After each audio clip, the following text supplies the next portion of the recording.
Welcome to a Trip to the Movie podcast.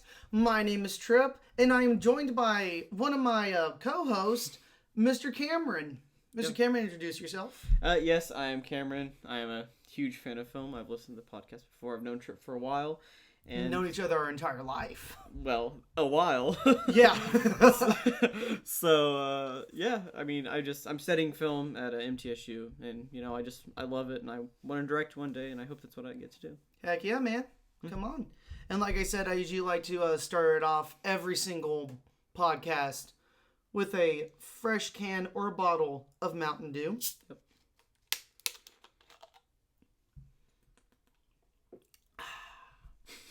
So today, we are not going to talk about our Oscar predictions, our Oscar reactions. Yeah. That's going to be saved for me and Nate later. Today, we are actually going to talk about one of my favorite directors of all time. Yep, and it's Mr. Stanley Kubrick. So, Cameron, why don't you start us off? Tell us exactly what we're going to be doing today. So, basically, we're going to be talking about, I guess, Kubrick, our favorite films, maybe like our thoughts on his films and our thoughts on him as a whole. I mean, sure, people can talk about Kubrick all they want. He's probably one of the most talked about directors out there. Definitely. But I just think because of how enigmatic he is, there's so much to talk about him. Wow, that was a big word. All right. So, Cameron, I'm going to list my Stanley Kubrick films in order of my favorite to least favorite. Okay. So, obviously, number one is The Shining. That is, it's my favorite movie of all time. I think it's a masterpiece. Mm-hmm. And obviously, that's my favorite Stanley Kubrick movie. What is your favorite Stanley Kubrick movie? My favorite is 2001. Perfect. I can watch that movie so many times. And, it really just doesn't feel like a movie. It feels like an experience. I feel like it's the best way I can describe it is it's the best, this is another big word, it's the best amalgamation of both audio and visual mediums because the soundtrack is just one of the absolute best ever. 100%. And then the visuals, I mean, come on. He won an Oscar for the best visuals. He did. I mean, he deserved it because that absolutely brilliant film. Yeah. So I've seen it 4 times now, and I want to watch it again. Excellent. So my second favorite movie is by him is Eyes Wide Shut. It's his final movie, and it's in my top 10 of all time. I absolutely love Eyes Wide Shut. I can get into the story every single time I watch it. I know I actually find out something new from every repeated viewing. Yeah. What's your second? So my second is your favorite. It's The Shining. Yep. I actually haven't seen this one that many times, sadly. I've actually only seen it twice. Okay. So I watched it once a long time ago, and then I watched it again when it was re-released in theaters in October for the 4K release of the film. Yep. And obviously it looked great. It looked good. I bought the 4K Steelbook on it. I did too. And it was a really good transfer. It's just I couldn't really find or see anything that spectacular about the 4K of it. Yeah. I'm glad that it was full screen. That was my favorite aspect of it. Yeah, it's not like 2001, which 2001, its transfer from Blu-ray to 4K is... I mean, it's probably... 2001 is definitely my favorite 4K. No, I own that. I haven't seen it in 4K yet. I watched it, and it's just incredible. And the thing about The Shining's 4K that a lot of people have talked about is the fact that they've actually changed it where it has the black bars. And the original version of The Shining theatrical does not have the black bars. Oh, so there's a lot of kind of... yeah, the 4K did have the black bars in it. Yeah. Okay, never mind. I completely forgot. Like I said, I haven't seen it in forever. Yeah. So yeah, you are right. It does have the black bars. And 2001 doesn't. Yep. I remember. So my third favorite one, I would definitely have to say is 2001: A Space Odyssey. It's a movie that you should not watch at 3 a.m. and you are extremely tired. No. That was my first experience with it. So, Cameron, what is your third favorite? So my third favorite is Clockwork Orange. Perfect. I think out of all the Kubrick films, the script is absolutely the tightest out of all of his movies. Okay. It's incredibly well written, and the dialogue, and especially the main character, his dialogue is absolutely incredible. And that actually has a 4K release coming up. Oh, seriously? It does, which I'm really excited for. All right, and now we're gonna just talk about our top 4 Stanley Kubrick movies. So now my final favorite Stanley Kubrick movie is going to be A Clockwork Orange. I don't know why I waited so long to say that, but yes, I absolutely love A Clockwork Orange. I think all of Stanley Kubrick's movies really fall together perfectly. And A Clockwork Orange takes its time to tell the story throughout. And that's what I absolutely love it. Yeah. Cameron, what is your 4th favorite? So my 4th favorite is a movie that you haven't seen. It makes me really sad that you haven't seen it, but it's Barry Lyndon. Okay. Barry Lyndon, I mean, it's just, you have the soundtrack, which is easily among Kubrick's best in his movies, which is saying something because his scores and his films are incredible. And then the visuals, in terms of composition, it's probably the best of all of his movies. It's one of the best cinematography. Where the cinematography actually stands out. Yes. Because with The Shining, you have the Steadicam, 2001. You have the giant black background with spaceships flying through. With Eyes Wide Shut, it's mostly he's walking down, nice on the crane. With A Clockwork Orange, he just has a camera sat in a room, and you watch all of the actors trying something. Yes. Now, obviously, I have not seen Barry Lyndon. Nate and I are actually planning on reviewing that movie soon, but I really want to see it. So I'll just start off with talking about The Shining. So let's talk about The Shining first. So. Obviously, it's my favorite movie of all time. I enjoy it throughoutly. Every time that I watch it, I'm like, oh yeah, I love this movie. I actually made a 48 rendition of the movie for my high school. Okay. And it obviously... Pretty bad? Yes. Okay, I would. Okay. If I saw that movie in a theater, I would definitely rate it probably a 1 out of 10. You'd be like, this looks like it was made by a bunch of high school students. Probably, yeah. But back to the Shining. My favorite features about The Shining are the soundtrack, Jack Nicholson. Okay, all the acting. I love the acting. Yeah, absolutely. And the way that Stanley uses the Steadicam. It was one of the first movies to actually implicate the Steadicam inside of it. When Danny is on his little tricycle going all through the halls. I absolutely love it. Yep. And that Steadicam, the operator of the Steadicam in that film is the guy who invented the Steadicam. Yes. So might as well have the guy who made it the one who operates it. Absolutely. Yes. I mean, The Shining, it's incredible. It's my second favorite horror movie. Behind Ridley Scott's Alien. Nice. They're so close, but they're very, very different horror films.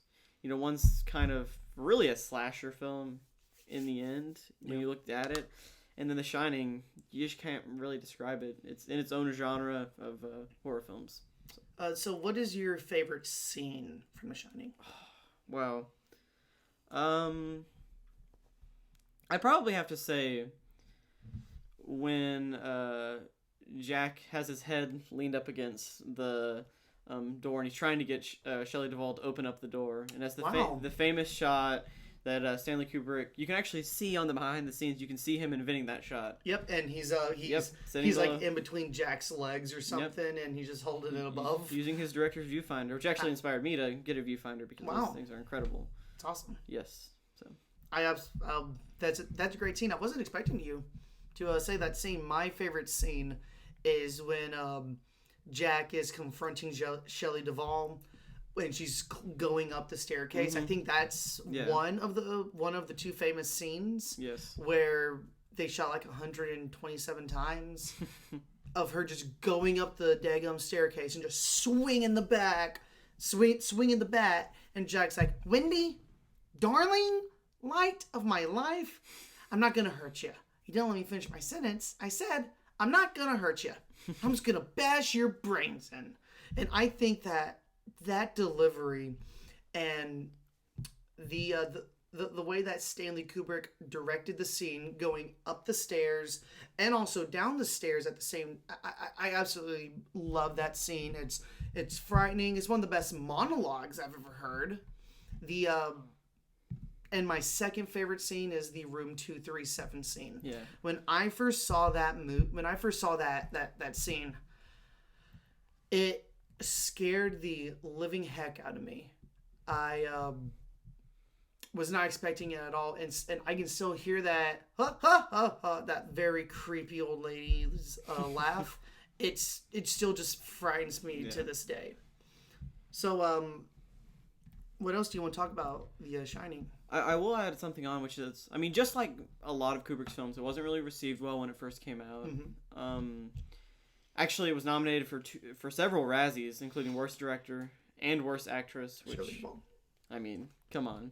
But, you know, Kubrick, he was an innovator, so just like a lot... I mean, even Citizen Kane, when it first came out, it was not considered a masterpiece by any means. People were like, what is this storytelling device? Why is it told out of order? And people were very confused. Much like, you know, Pulp Fiction, they're very similar films in terms of, you know, editing and stuff like that, so... Yeah. Yes. I absolutely adore this film. I don't know when another movie will probably top it.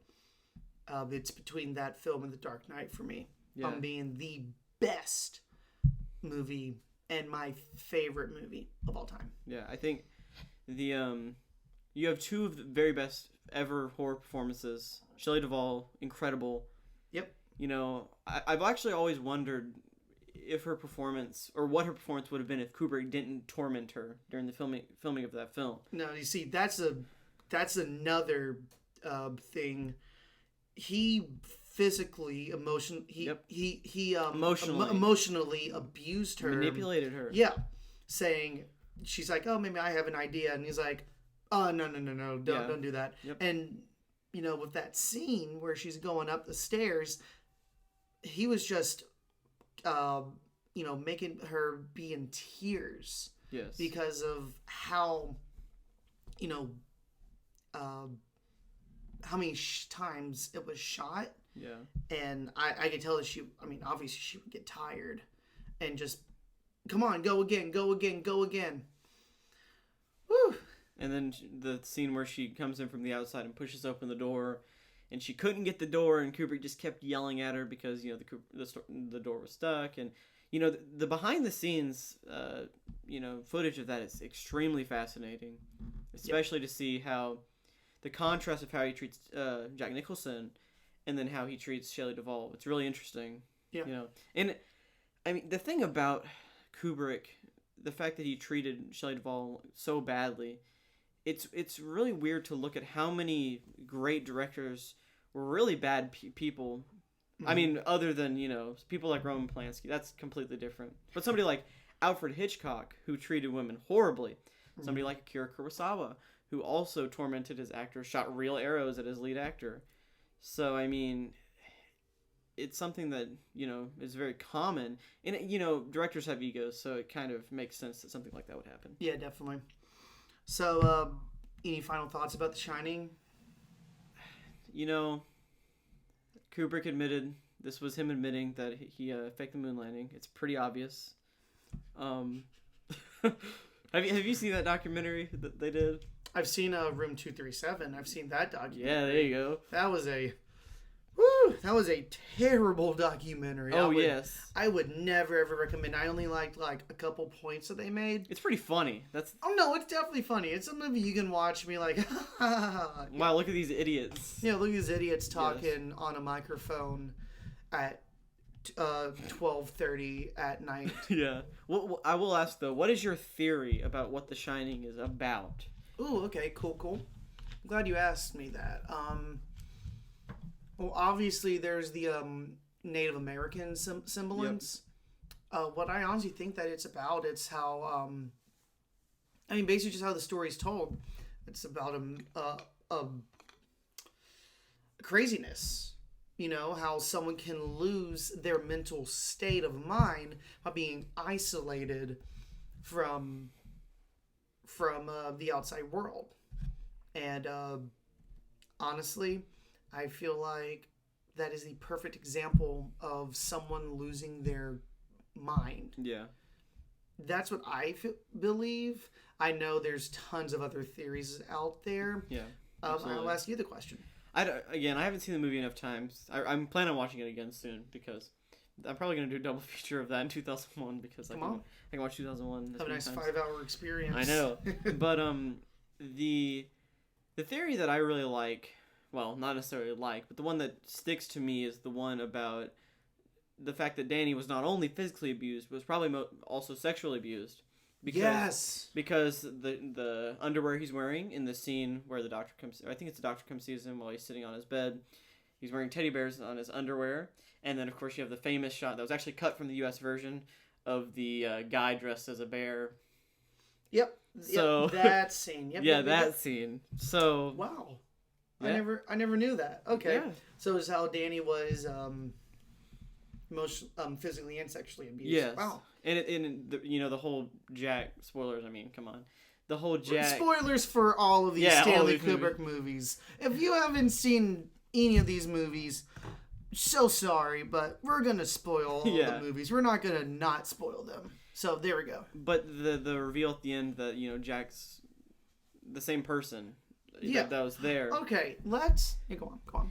It's kind of a representation of the fact that something like this is going to keep happening over and over to different kids. It doesn't really matter what anyone does in the end, which is super depressing. But I mean, it is an interesting theory. Yeah, I know a theory. I don't know if Stanley Kubrick actually confirmed that this was true, but I heard that the theory on how the photograph on the end of the wall was taken in 1920, but it was, I think, present time 1980s, I think, when the film happened. I mean, I knew it came out in 1980. Yes. But I feel like that it was a example of what Kubrick's trying to portray to us as reincarnation, where Jack, he died, but then he comes back as the caretaker and stays in that hotel, that his spirit is mentally and also physically apparent there. Yeah. Because he sees ghosts. And Delbert Grady. It wasn't Charles Grady. That was the what Mr. Ullman said, but I guess it was the same name, but it was Grady. Yeah.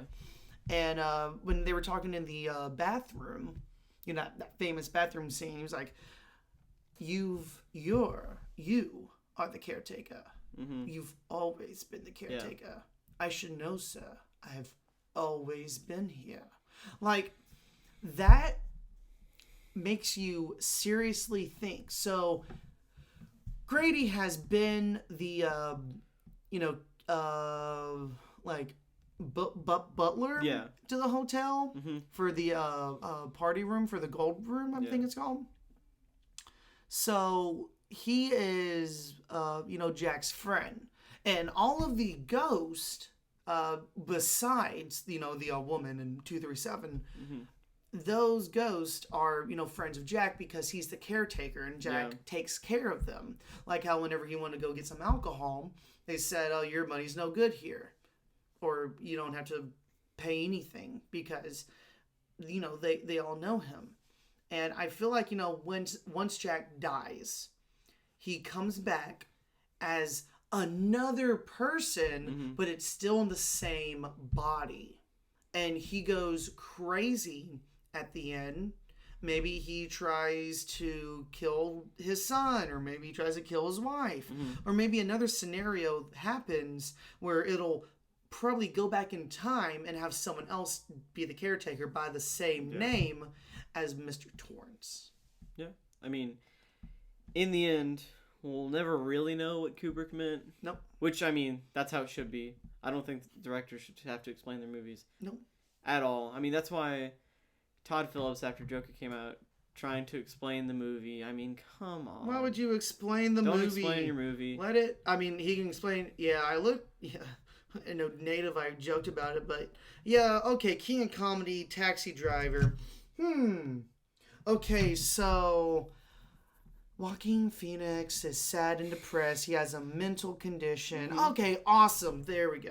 So basically, what he did was he copied 90% of King of Comedy, and then was like, "Hold on, this is gonna look like I cheated on my test." So then he took 5% of Taxi Driver, and the rest he wrote himself. Yep, exactly.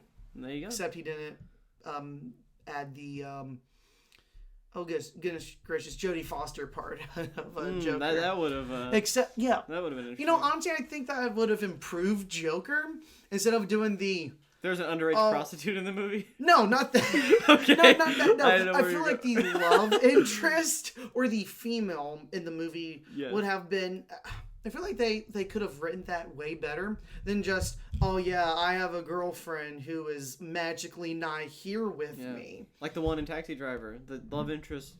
I forget the actress's name, which really annoys me, but she commands the screen whenever she's there. Mm-hmm. And then, Robert De Niro's obsession with her and him not understanding social cues. It's really interesting. Yep. And that really drives the point home of his character and what's wrong with him.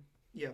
Anyway, getting off topic. Yes. Let's talk about 2001: A Space Odyssey. Oh, yes. So, I feel like, honestly, it's my least favorite Stanley Kubrick movie because I love movies with a lot of giant visual effects with sound happening every single moment. Like, I want to see a movie that I can enjoy. Like in-game?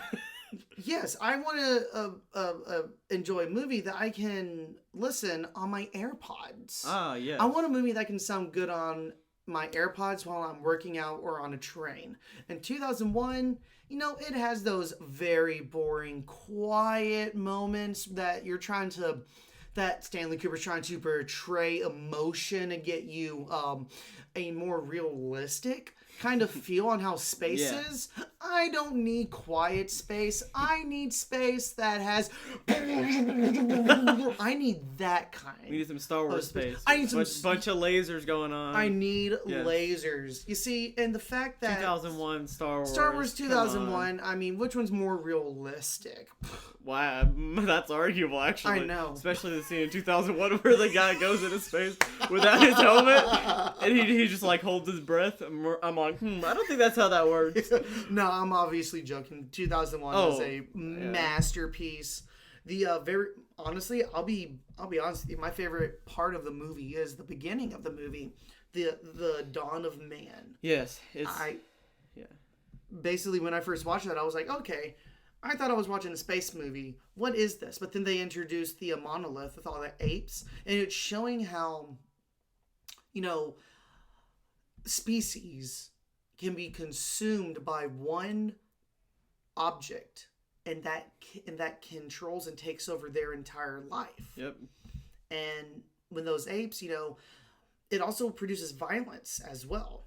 So, I mean, as we know, when the apes finally saw the monolith, one ape was eating and then he finds the bone, then you have that one of the best scenes of cinema history. The match cut. With the banging and the music's playing. Okay. I mean, it's phenomenal. Then when he throws it up and it has the match cut, just brilliant. Brilliant editing. Absolutely love it. So, I mean, that's editing 101 right there. Yeah. Showing something like that, it's just incredible. And yeah. I mean, I could talk about 2001 forever because it's easily one of my favorite movies. So it's one of your favorite movies. So talk to me about Hal. What do you think of Hal 9000? Hal. Wow, Hal. I'll say he's one of the best villains of cinematic time, of all time. The reason he's such a great villain is because... He's not really a villain. No. In the end, he did it all for self-preservation. And, they're talking about shutting him down. He listens. and then that's when he really hits home that he's the villain. But the voice acting is incredible. Mm-hmm. The visual of just that like red eye, it stays in your mind. It's like it hypnotizes you. Absolutely. And then the comparison between Hal and the shape to the monolith is really interesting to me. Yeah. And yeah, I mean, especially the scene where Hal is slowly, forgetting is one of the best, probably the best villain death in movie history. Yeah. So. Definitely. The whew, I remember some people were like, "Oh yeah, I hate 2001. I just don't like the scenes in space because there's no sound in it." And but there is usually there is breathing. There's. But So good. It's phenomenal. Yeah. And I can't praise it enough. So, what is your favorite scene from 2001? I don't know. Let's see. I really have to think about this, honestly. Got you.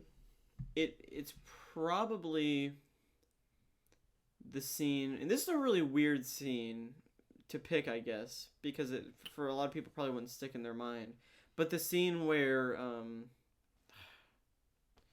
Dave, where Dave goes with the ship and grabs his friend's body and then throws it away. That, because of how long it takes and how much empty space there is, and it really allows you to like, okay, is he gonna get it? Is he gonna get him? Is he gonna get him? And then in the end, it didn't matter if he got him or not. Yep. So, and I'm pretty sure I actually read the book before I watched the movie. Wow. Which was a weird way to do it, but it helped me understand the ending a little bit, I guess. Gotcha. But in the book, and in 2001, you noticed this too, is that the mission was to go to Jupiter, and in the end, all of his friends do end up going to Jupiter because their bodies all go towards Jupiter. Nice. So when he drops the body, it's going towards Jupiter, and then when he launches the 2 people or 3 people in the cryopods, they all go towards Jupiter. Okay. So, yeah. Nice. My favorite scene is the Dawn of Man. I can watch that 10-minute segment almost every single time. Invented dabbing, by the way. If you go back, it gets me every time. If you go back, there's definitely an ape that dabs in that scene. Oh my gosh. I think that the costume design also for those apes. Yeah. When I'm not even gonna lie to you, when I first saw that movie, I thought those were actual apes. I'm not even lying to you. Yeah, absolutely. Then I watched more behind the scenes in the movie again, and I'm like, oh no, those are definitely human eyes. Yeah, and then they mix the most intelligent thing they do is that they mix real monkeys with the apes every once in a while, just so you have something to draw on, which is actually a pretty daring thing. I mean, because you're putting something that we've all seen before, monkeys, with these fake apes, and usually that would be like immediately draw your attention to the fact that these apes are fake, but in the end it actually worked out and made it that much more believable. Yeah. So we're going to talk about 2 more movies. How about, because I want to save Eyes Wide Shut for last. Okay. Sell me on Barry Lyndon. Sell me on it. Sell you on Barry Lyndon. I haven't seen it. I want you to sell me on Barry Lyndon because it is 3 hours long. It is 3 hours long. Now, don't spoil it for me. I won't. But I want you to hype me up about it. I'll say this. Barry Lyndon is 3 different movies with 3 different, very distinct acts. Same character, follows the character throughout the entire series, but it really feels like 3 completely different movies in the fact that there's just so much difference going on. And it feels like you follow this character for hundreds of years. The basic idea is that it's following kind of in a guy who's lowly, and you see him rise to power in England or wherever it is. I don't really know exactly, but it's a beautiful film, and the production value is amazing. This movie makes me really, really sad that we never got that Napoleon Kubrick film. Ooh, which I don't know if you know about that. I don't. I've never heard. There's of a spec script out there which Kubrick did write. And it was to make a Napoleon biopic, and he was actually going to use. He got volunteers for an army. I don't remember whose army it was, but it was like 15,000 soldiers to be in the movie. So at the time, it would have been the biggest on-scene battle scene ever. To this day, it was going to be up there, in fact, and it would have been the most expensive movie ever made at the time. So obviously, the studio saw this and was like, nah. Nah, fam. Kubrick didn't exactly make a whole bunch of money with his movies, commonly. What was this going to be... when was it going to be released? I don't know exactly when, or even when it was made. But yeah, the script's all online, so you can read it. Okay. So there's actually several Kubrick scripts online that were never made. So yeah, I mean, Barry Lyndon, it's honestly hard to describe because I think it's better to go into it blind. Blindly? Okay. But it's the best way to say is that it's a Kubrick film that is one of his best looking, one of his best sounding, and then the acting is absolutely brilliant. It's a period piece that's a Kubrick film, and I don't really think it needs that much more. If you haven't seen Barry Lyndon, you need to go see it. You need to watch it because it's required viewing for any film fan. It's just such a good film. And the 3 hours, it flies by quickly. Flies by. Perfect. I mean, even I can say that, 2001 for some people, I can understand people being like, okay, it was slow. I can never understand someone to say it's boring. But if someone says it's slow, I'll be like, okay, that's fine. But Barry Lyndon, absolutely not. Perfect. So. And what's the standout feature about Barry Lyndon? The scope of the film, the amount of locations is incredible, and then the lighting. It's famous for its lighting.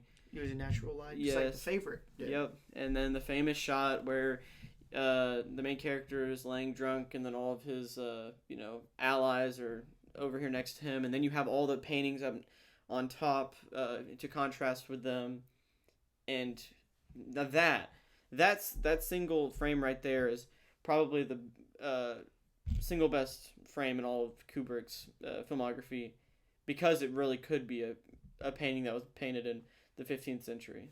Nice. Because it looks incredible. Whew. Excellent.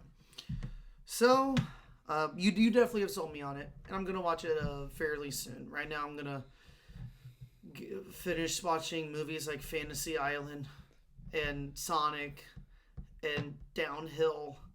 Downhill. Downhill. Is that Will Ferrell movie? Yes. I heard he's actually pretty good in it. I heard it was garbage, though. The review... Somehow, on Rotten Tomatoes, the critic reviews are higher than the audience reviews. That's usually technically not good. That Uncut Gem's audience score makes me really sad. Oh, man. I'm going to reframe my emotions of Uncut Gems. I saw it again recently, actually. And I saw the interview. Yeah. The Q&A? interview scene. I didn't get to see it, but I heard about it. The Q&A. Do you mind if I talk about that before we get into the final one? Absolutely. So basically, it's the very beginning of the movie, after the trailers and everything's done, it starts off with the Safdie brothers saying, okay, hey, so we actually have hidden cameras and Adam Sandler doesn't know about it, and we're going to be interviewing him, and Jason Bateman is also there. Yes. Which the Safdie brothers have hired him to come in there. So Jason Bateman's in on it. Adam Sandler's not in on it. Yeah. And basically, when they order, the waitress is asking them questions. It's set up, and Adam Sandler's like, what is going on? And it was super, super funny. Yeah. And one point, I was like, in the interview, I'm like, whoa. Because, I might as well say it. That's fine. Adam Sandler's like, wait a minute, what is this? There was a microphone on the napkin dispenser because he didn't want to do any more Q&As or interviews. He didn't want to do any more. He just got tired of it. So he was like, what is this? Nah. He actually leaves and walks out the door because Jason Bateman's like, what? Whoa, I didn't know that this would happen. And the Safdie brothers are all shocked, and then he's like, nah, man, I'm in on it. I knew about it. They're like, how'd you know about it? And he's like, my agent told me. So he knew all about it. He was just joking, and I'm like, that's good. Okay, if Adam Sandler can daggum shock me, why wasn't he nominated for the Oscar for the movie, which I just don't understand. Oh, man. Okay.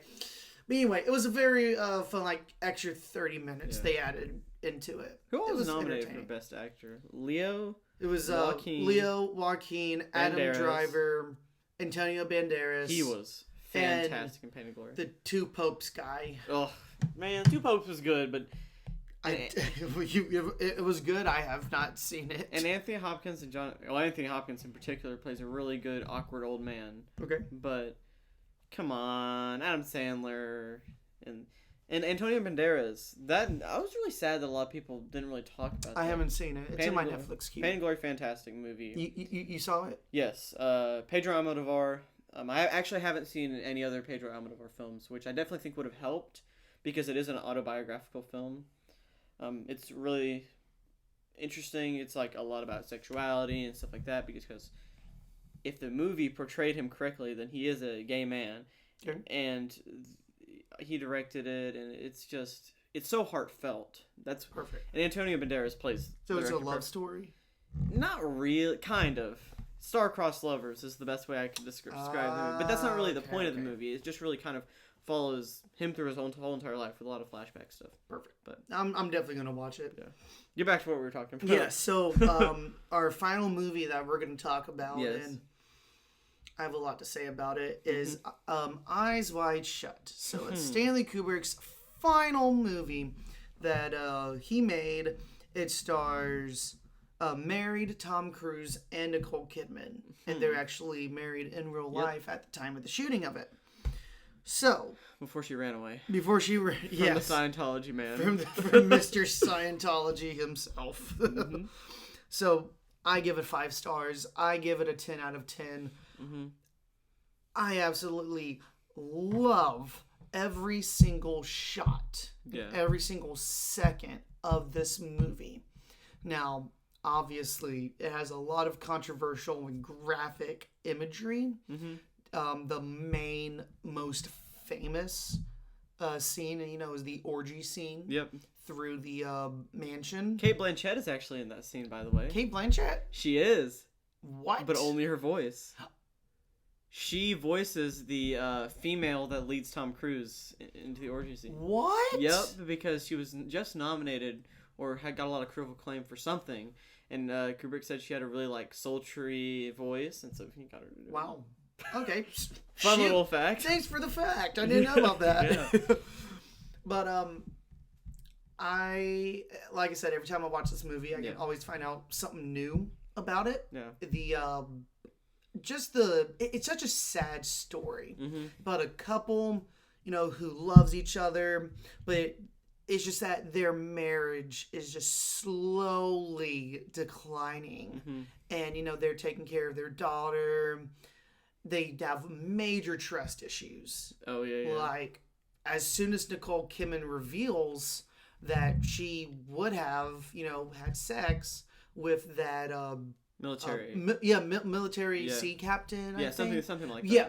When she revealed to him that she would have, risked her entire life. Yeah. Him, her daughter... her career. She didn't care. She did not care as long as she just had that one special night with him. And it just completely drains Tom Cruise's emotion. And then every single interaction is something sexual. Yes. Well, the only thing that, even with those guys on the street, are calling him that. Yeah. And it's like, wow. Because, then it can also portray, is Tom Cruise gay? Is he straight? What is he going to go through? First off, he there's the ballroom dancing scene. Yes. And how the old man is starting to persuade Nicole Kidman, hey, let's go upstairs and look at the painting. She's like, I'm drunk. No. But then she sees Tom Cruise talking to 2 models. And she's like, oh, that's my husband over there.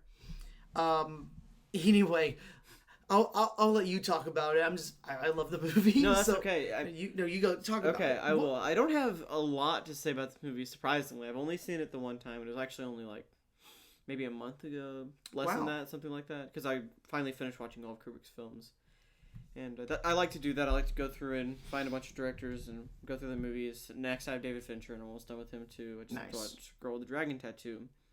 But Kubrick's Eyes Wide Shut. Tom Cruise, fantastic actor. He is so good in Eyes Wide Shut. He's amazing in Magnolia. He's great in all the Mission Impossible movies, and he really helped completely revitalize that series. If it wasn't for him producing them, because I don't know if you know this, but in Mission Impossible 2 or 3, he wanted to do a stunt, and the studio said, "No, you're not allowed to do that stunt." He said, "Okay," and then for the rest of them, he produced them, so they couldn't tell him no. Wow. Yep. I did not know. The only Mission Impossible movie I've seen is Fallout. Yeah. The thing about Fallout that really makes me sad is that you have a scene, and originally I wanted to do stunt work when I was younger. I wanted to do stunt coordination, and that there's a scene where Tom Cruise dives out of an airplane. Yeah, that the thunderstorm and stuff like yes. One take scene. Yeah, they shouldn't have put the thunderstorm in there at all. It completely ruins the shot. It's fake CGI, and it looks way better without it. If you watch the footage without it, and it's like, oh, cool, lightning and stuff like that. I'm like, come on. Yeah. But back to Eyes Wide Shut. You good? Yeah.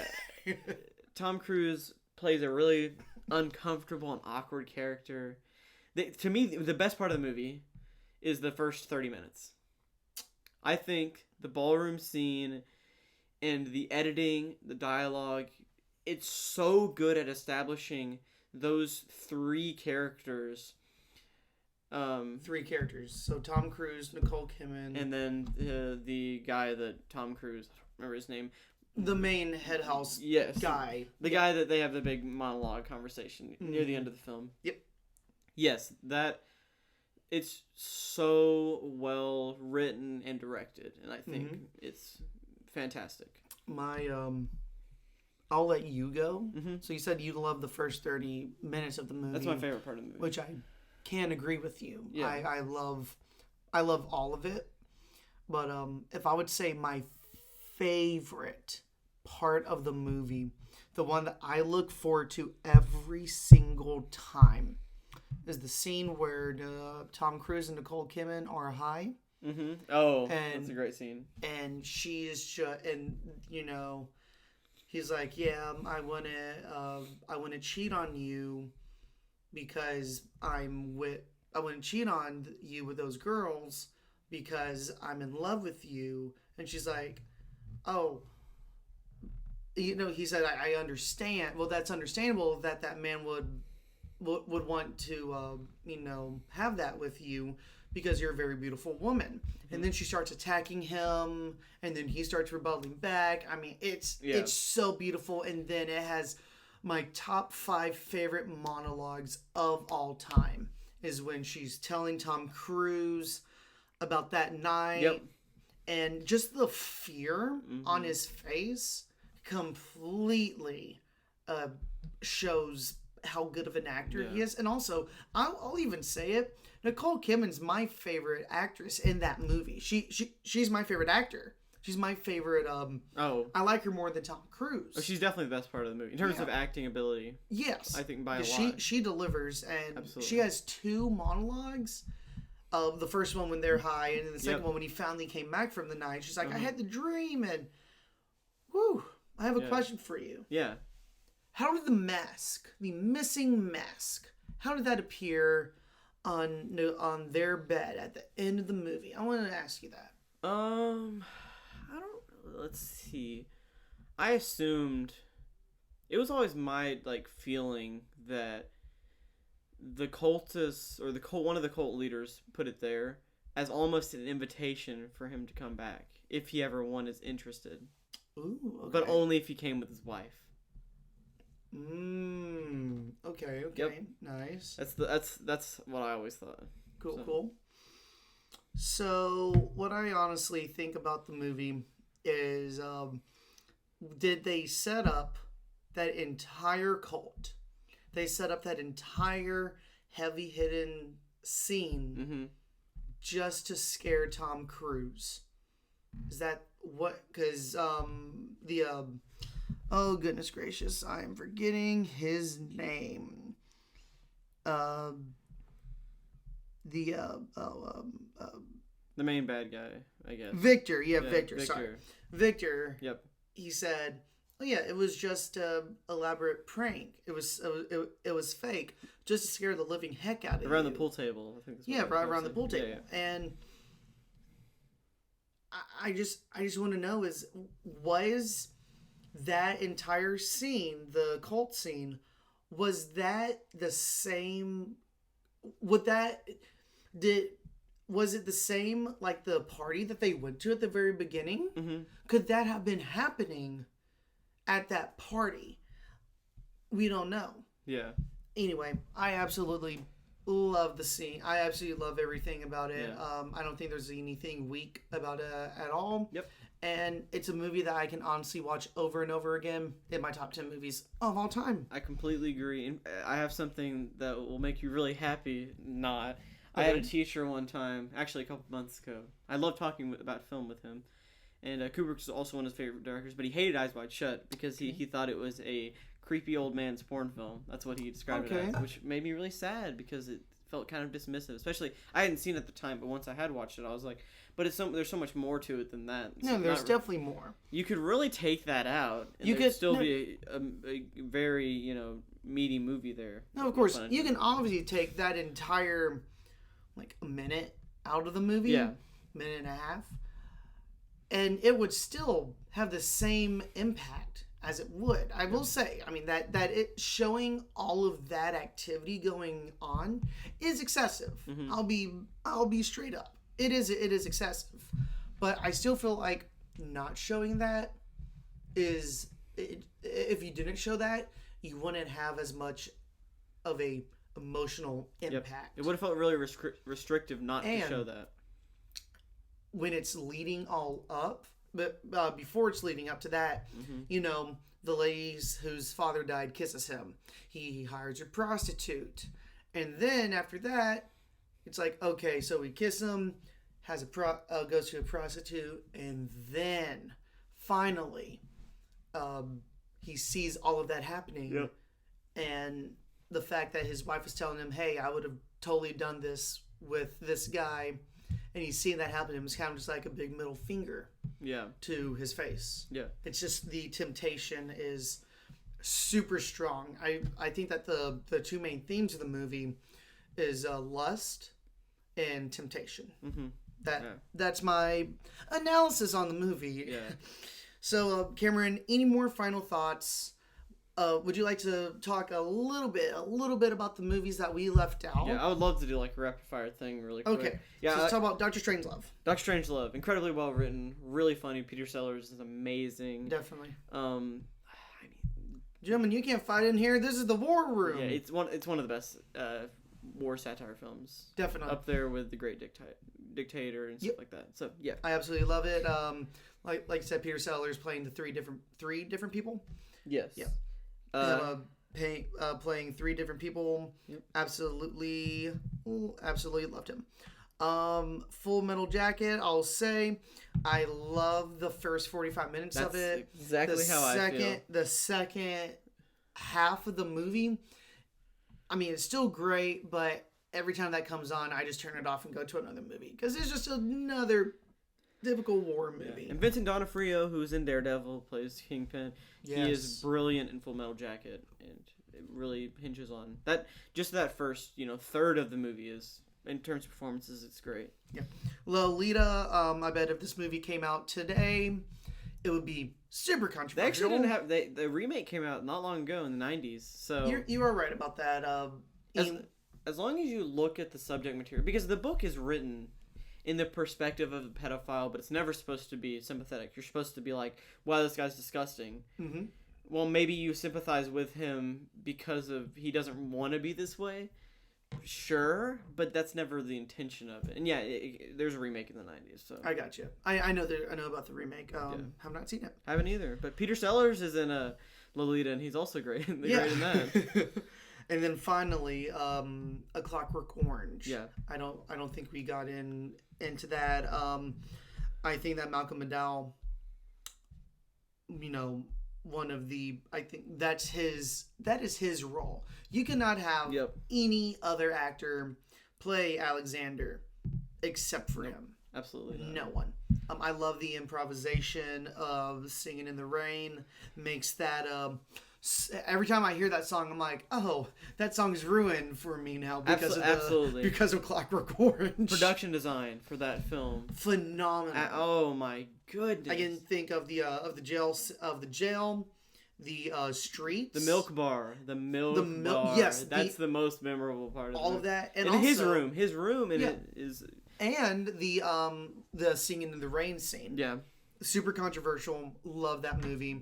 Yeah. It originally got an NC-17 rating. Yep. Is that correct? Yeah. In fact, it was banned in a lot of countries. So. Definitely. Actually, before we end, I do want to talk about one more Kubrick film. Okay, I'm down with that. I'll quickly say that Spartacus, it's fun. It's like a great kind of epic movie, and The Killing is like also a fun. It's actually his first film that he counts, if you don't count like Fear and Desire and all those other shorts that he made that were garbage. But Paths of Glory, probably one of the greatest war films ever made. Okay. It's my fifth favorite Kubrick film behind Barry Lyndon. Kirk Douglas, rest in peace. He is absolutely incredible in that film. It shows humanity. The ending is heartbreaking, and I mean, I definitely teared up at the end with the song, and you know, it's just such an emotionally gripping film, and it's about following orders and you know what's wrong with war and what can happen in war, and it's fantastic, but also one of the best courtroom dramas. Really? Yes, there is a courtroom aspect of the film because I never knew about that. It's about a guy trying to rescue these soldiers who are being sentenced to death for cowardice. So yeah. All right.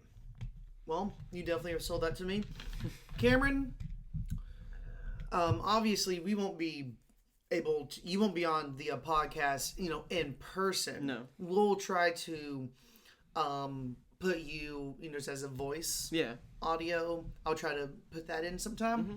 But if you could give one movie that you would want me to see and review and talk about on the podcast sometime, definitely in the next month, if you want, what movie would you want me, Nate, or any other guest that I have on to talk about? Have you seen 12 Angry Men? I have not seen 12 Angry Men. Okay. I have two choices because there's one movie that I gave 1 star out of 5. Oh. But I really want you guys to watch it. Okay. It's called Ichi the Killer. What was it? Ichi the Killer. Ichi the Killer. It is based off a manga. It is one of the craziest movies I've ever seen in my entire life, and I hate it. How do you spell it? I think it's ICHI. Okay. But it's made by Takashi Miike or Takashi Mike. He has an insane output for a director of him. He made a great 13 Assassins remake, which is kind of like a 7 Samurai. Came out in 2001. Ripoff. Yes. The poster's insane. Wow. Yes, it is. Oh my gosh, this looks violent. It's disgusting. When it screened at, where was it? Toronto International Film Festival, they have barf bags. Wow. It's not like graphic. It's over the top with its violence. It's like stupidly violent. It's like a Quentin Tarantino movie. But like way worse. But way worse? Oh, yes. I'm in. Less brutal, way more violent. Sweet. So, and way more disgusting. Blood isn't the only liquid that's shown in the film that's all, yeah. Excellent. Perfect. Yeah, that movie is something. Yeah, I hated that movie. But okay. Other than that, 12 Angry Men. Okay, so 12 Angry Men and Ichi the Killer. Yes. 12 Angry Men's in my top 3 films of all time. Wow. If you want to talk about it or just say it real quick. Oh. What are your top 3 movies of all time? That's hard for me. 2001's in there. 12 Angry Men is in there. And then I don't really know. The last one would also be maybe like No Country for Old Men, Star Wars, something like that. Okay, perfect. But 12 Angry Men, Henry Fonda is all of the supporting cast are great. Camera work incredible. There's nothing wrong about the film. It is a flawless film. The Perfect. That's writing perfect. is absolutely amazing. The acting is amazing. There's so much good about the film going on at one time that it's kind of hard to pay attention. But at the same time, it's a movie that's almost completely dialogue. It's incredibly gripping. It doesn't matter how many times you watch it or how you know how it's breaks down.